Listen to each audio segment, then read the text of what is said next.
su sõbra õu, siis ükski soov ei käi teil üle jõu. Just niimoodi kõlab üks laulusalm.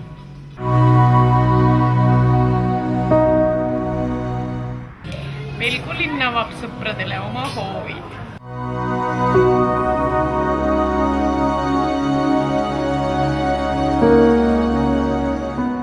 Neid hoove on kümneid, kui mitte sadu. Mõtle sellele, ka sinu hoov võiks olla avatud Pelgulinna päevadel kõikidele pelgulinnastele.